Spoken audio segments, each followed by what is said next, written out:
Merespon pemberlakuan PPKM ini, Wakil Ketua MUI Anwar Abbas bereaksi cukup keras. Bagi Anwar, penutupan masjid itu akan beresiko bangsa Indonesia dimarahi Tuhan. Dimarahi Tuhan, Kisanak, dimarahi Tuhan. Wakil Ketua Umum Majelis Ulama Indonesia yang mulia, yang terhormat Anwar Abbas yang mengatakan bahwa Menteri Agama Menak Yahud kehilangan akal katanya.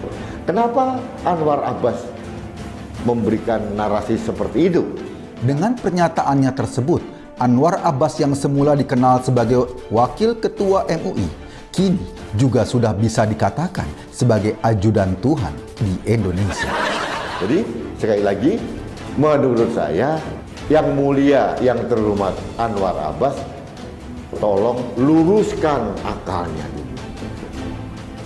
Temukan kembali akalnya yang hilang beberapa saat ini.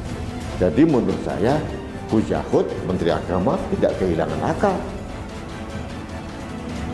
Yang kehilangan akal itu adalah Anwar Abbas. Jika Anwar Abbas bisa menjadi juru bicara Tuhan di Indonesia, lain lagi dengan Anies Baswedan.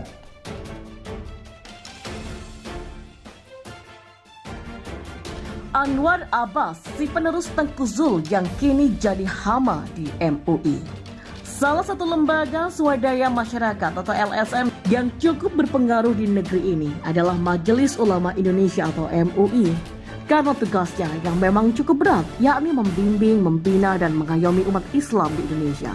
Artinya, maju mundurnya perkembangan Islam di Indonesia tidak lepas dari MUI ini. Di samping itu, MUI juga lembaga yang diberi keistimewaan mengeluarkan fatwa tentang berbagai permasalahan kehidupan. Salah bikin fatwa, bisa-bisa yang lain juga ikutan jadi salah. Sudah ada beberapa kok fatwa produk MUI yang gak masuk akal. Mulai dari mengatakan BPJS Kesehatan tidak sesuai syariat, padahal sudah banyak loh khususnya masyarakat yang tidak mampu yang tertolong dengan adanya BPJS atau Kartu Indonesia Sehat atau KIS ini. Bahkan hingga mengharamkan rokok. Wah, haram rokok. Di sini kita bisa lihat kalau MUI tidak konsisten dalam menjalankan fatwanya. Satu sisi mengharamkan rokok, sedangkan jalan, jembatan, sekolah, dan lain-lain sebagainya dibangun dari hasil pajak rokok. Hei. Dan seharusnya MUI kalau sudah mengharamkan, maka secara otomatis benda-benda yang dibeli dari barang haram tersebut juga haram hukumnya.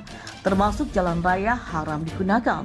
Tapi pada kenyataannya orang-orang di MUI masih pakai jalan raya yang dibiayai dari pajak rokok tersebut.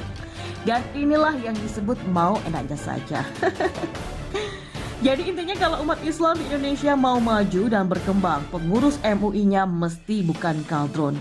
Nah, pada 2020 lalu MUI memilih ketua baru dan penulis cukup senang. Pasalnya, ketua yang terbaru adalah Miftahul Akhyar tidak mengangkat Tengku Zul sebagai pengurus lagi. Karena kita tahu, Tengku Zul ini semasa hidupnya seperti apa. Doyan banget menyebarkan hoax alias suka menuding sana-sini tanpa bukti. Ia pernah mengatakan pemerintah menjalankan program yang menyudutkan umat Islam. Dampaknya 10 tahun lagi umat Islam di Indonesia tersisa separah. Dan hingga pernah mengatakan akan membantu pemerintah kalau Presiden Jokowi wafat. Maksudnya apa? Ternyata dia yang wafat duluan. Padahal kita tahu sendiri bahwa selama ini tak ada larangan sama sekali bagi umat Islam untuk menjalankan ibadah, sholat, puasa, dan mengucapkan 2 kalimat syahadat diperbolehkan. Bahkan zakat serta haji difasilitasi lewat Badan Amil Zakat Nasional atau Basnas dan Direktorat Jenderal Penyelenggaraan Haji dan Umrah atau Ditjen PHU. Selain itu ada juga namanya Badan Pengelola Keuangan Haji atau BPKH.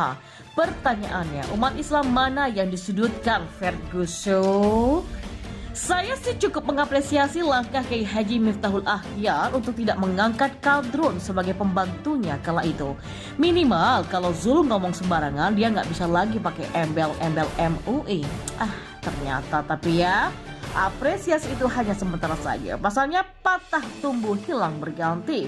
Habis Tengku Zul terbitlah Anwar Abbas yang menjadi hama di MUI.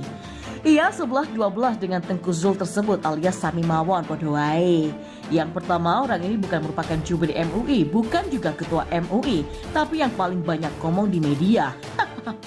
Entah bagaimana ceritanya bisa seperti itu dan entah kenapa juga dibiarkan oleh Ketua MUI yang sebenarnya. Yang dia omongkan pun bukan soal apa saja pencapaian MUI atau rencana MUI ke depannya seperti apa, tapi malah nyinyirin pemerintah dengan bawa-bawa nama agama segala.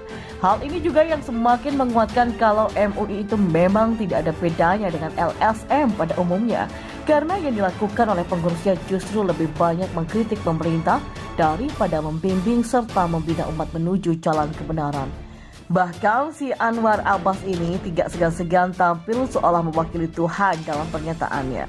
Persis seperti SBY dulu yang tampil bak jubir Tuhan dengan mengatakan Tuhan tidak suka kalau karena vaksin semua akan pulih. Lantas apa pernyataan Anwar Abbas yang bawa-bawa nama Tuhan tersebut? Awalnya ia merespon kebijakan pemberlakuan pembatasan kegiatan masyarakat atau PPKM yang salah satu isi kebijakan itu seluruh tempat ibadah yang berada di zona merah atau yang termasuk dalam pemberlakuan PPKM ditutup sementara. Dan tanpa tedeng aling-aling, Anwar mengatakan kalau masjid di Indonesia tutup bisa dimarahi Tuhan. Kalau kantor ditutup ya akan menimbulkan masalah, dan kalau masjid ditutup bangsa ini bisa dimarahi Tuhan. Ujarnya yang merasa seolah-olah sebagai orang kepercayaan Tuhan.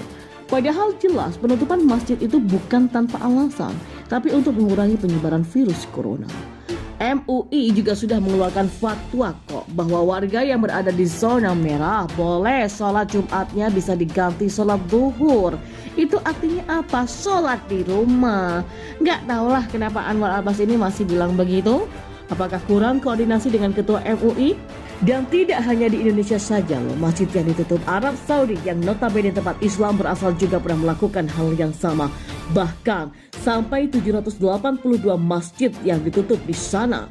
Pertanyaannya, apakah orang Arab juga dimarahi Tuhan? Dan kalau Anwar Abbas berani, kritik juga dong Raja Salman. Masa cuma jadi kritikus level lokal doang?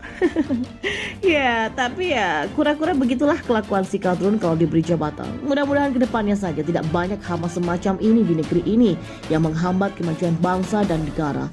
Anwar Abbas, petinggi MUI yang sejatinya menjadi contoh dan memberikan penyejuk dalam kondisi saat ini, harusnya seperti itu. Malah membuat statement yang narasinya melawan pemerintah. Padahal pemerintah sedang bekerja ekstra demi menanggulangi kasus COVID yang semakin membludak. Anwar Abbas juga menuding penutupan masjid membuat Tuhan marah. Lalu bagaimana bisa Tuhan marah? Bukankah ada kalimat Bismillahirrahmanirrahim dengan nama Allah yang Maha Pengasih lagi Maha Penyayang? Berapa banyak orang yang telah melakukan dosa, tapi kenikmatan Tuhan tak pernah berhenti. Fabi ayya ila rabbikuma tukasyiban. Nikmat Tuhan mana lagi yang akan kau dustakan? Berapa banyak orang yang seolah-olah tak meyakini Tuhan, namun mereka bingung sehingga mencari-cari jalan ke arah bukti adanya Tuhan. Lalu mengapa justru Tuhan lebih suka orang yang terus berproses tanpa gemar menghakimi keyakinan orang lain? Lalu bagaimana Tuhan bisa marah padahal kerusakan yang terjadi di muka bumi adalah karena kesombongan atau arogansi manusia itu sendiri? Mungkinkah Tuhan justru marah jika manusia keliru menggunakan akalnya? Apakah Tuhan akan marah jika manusia memelihara kebencian dalam dirinya? Ataukah Tuhan tak perlu marah karena kebencian yang bersemayan dalam diri manusia itu justru menjadi api yang membakar dirinya? Bahkan rahmat Tuhan itu lebih luas dari sisanya. Ampunannya lebih besar daripada murkanya. Maka bagaimana mungkin Tuhan begitu mudah marah kepada ciptaannya? Apalagi kepada hambanya yang tak berdaya menghadapi berbagai cobaan yang begitu berat. Tuhan tak bisa dibatasi hanya dengan tempat atau hanya berada dalam sebuah tempat ibadah saja. Karena itulah Tuhan adalah Maha Kuasa, sehingga tak ada yang luput dari genggamannya. Tuhan ada di mana-mana.